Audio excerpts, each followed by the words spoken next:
আসসালামু আলাইকুম প্রিয় শিক্ষার্থীরা, আরেকটা নতুন ভিডিও নিয়ে তোমাদের সামনে হাজির হলাম। আমি মোহাম্মদ বিল্লাল সরকার, বর্তমানে পড়াশোনা করছি রাজশাহী বিশ্ববিদ্যালয়ে। তো আজকে আমরা কিন্তু গুচ্ছের একটি গুরুত্বপূর্ণ বিষয় নিয়ে আলোচনা করব, যেটা তোমাকে তোমার লাইফ চেঞ্জ করে দিতে পারে এবং তোমার লাইফের ক্ষেত্রে বা তোমার আগামী যে 4-5টা বছর কাটাবে গুচ্ছের যে কোনো বিশ্ববিদ্যালয়, সেখানে কিন্তু তুমি সুযোগ বা অসুবিধাও পেতে পারো। তো সেই বিষয়ে কথা বলবো, অর্থাৎ গুচ্ছের যে জিনিসগুলো জেনে তোমাকে গুচ্ছের মধ্যে আবেদন করা অবশ্যই অবশ্যই জরুরি। অর্থাৎ আবেদন করার আগে তোমাকে এইগুলো বিষয় অবশ্যই অবশ্যই জানতে হবে, কারণ তুমি যদি সেই বিশ্ববিদ্যালয়ে পড়তে চাও ওই বিশ্ববিদ্যালয় সম্পর্কে জানতে হবে। তো জিএসটির আবেদন করার আগে প্রথম যে বিষয়টা জানতে হবে সেই বিষয়টা হচ্ছে তুমি যে বিশ্ববিদ্যালয়ে আবেদন করতে যাচ্ছ সেই বিশ্ববিদ্যালয়ের হল সুবিধা কিরকম রয়েছে এবং টিউশন সুবিধাটা কিরকম রয়েছে।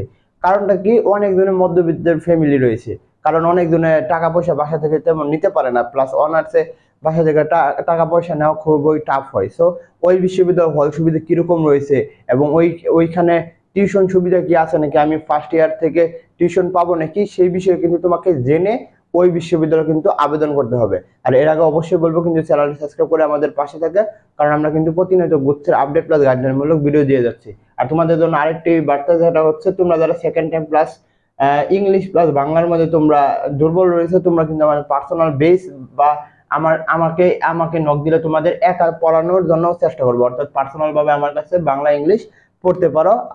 যে তুমি যদি আমার হোয়াটসঅ্যাপ নাম্বারটা দেখতে পারবে ইনশাল্লাহ, যে ডিসক্রিপশনে প্লাস কমেন্ট বক্সে, সেখানে গিয়ে আমাকে নক দিলেই আমি তোমাদের বিস্তারিত বলবো যে ইংলিশ বাংলা তোমাদের পার্সোনাল ভাবে কিভাবে পড়াবো।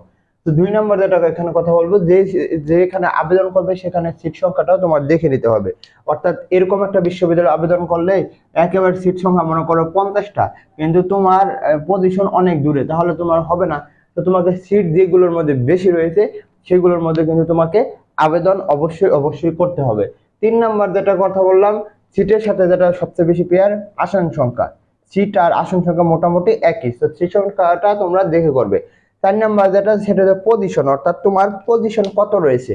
অর্থাৎ মনে করো তুমি অনেক পিছনের সিরিয়াল রয়েছে কিন্তু তুমি টপ বিশ্ববিদ্যালয়ে দিলে, তাহলে তোমার হবে না। তো তোমার পজিশন অনুযায়ী কিন্তু তোমাকে বিশ্ববিদ্যালয় সিলেক্ট করতে হবে। মনে করো তোমার পজিশন হচ্ছে, মনে করো বি ইউনিটের ক্ষেত্রে তোমার পজিশন 7,000, তো তুমি যদি প্রথমে জগন্নাথ আর খুলনা দিয়ে বসে থাকো যে আমার হয়ে যাবে, তাহলে হবে না। তোমার যদি 7,000 6,000 থাকে, তাহলে তোমার কি করতে হবে, অবশ্যই তোমার দ্বিতীয় সারির বিশ্ববিদ্যালয় চয়েস করতে হবে, নতুন বিশ্ববিদ্যালয় চয়েস করতে হবে।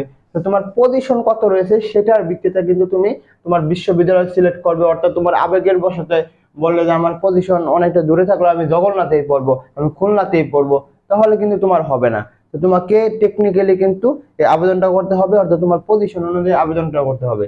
আর এটা কিন্তু খুবই গুরুত্বপূর্ণ, সেটা হচ্ছে সেশন জট। অর্থাৎ যে যে বিশ্ববিদ্যালয়ে সেশন জট রয়েছে সেগুলো বিশ্ববিদ্যালয় অ্যাভয়েড করাই জরুরি। কারণ হচ্ছে যে 4 বছরের অনার যদি 6-7 বছর চলে যায়, তাহলে কিন্তু তোমার সরকারি চাকরির বয়স আর কি থাকবে।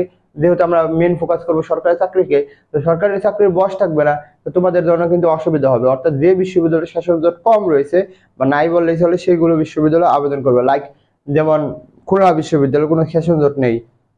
তো এগুলো বিষয় কিন্তু তোমরা যদি দেখে আবেদন করতে পারো, ইনশাআল্লাহ তোমাদের জন্য কিন্তু সুবিধা হবে। আর গুচ্ছের তো আরো আমরা আপডেট দিবই, তো আমাদের চ্যানেলটা সাবস্ক্রাইব করে আমাদের পাশে থাকো। আর টিউশনি যদি তোমরা আমার কাছে পড়তে চাও, তাহলে ইনশাআল্লাহ পার্সোনাল বেস তোমরা যে নাম্বার দেখতে পারবে সেই বিষয়ে আমাদের সাথে কথা বলতে পারবে। হোয়াটসঅ্যাপ নাম্বার দেওয়া থাকবে কমেন্ট বক্সে। তোমাদের জন্য শুভকামনা। আসসালামু আলাইকুম।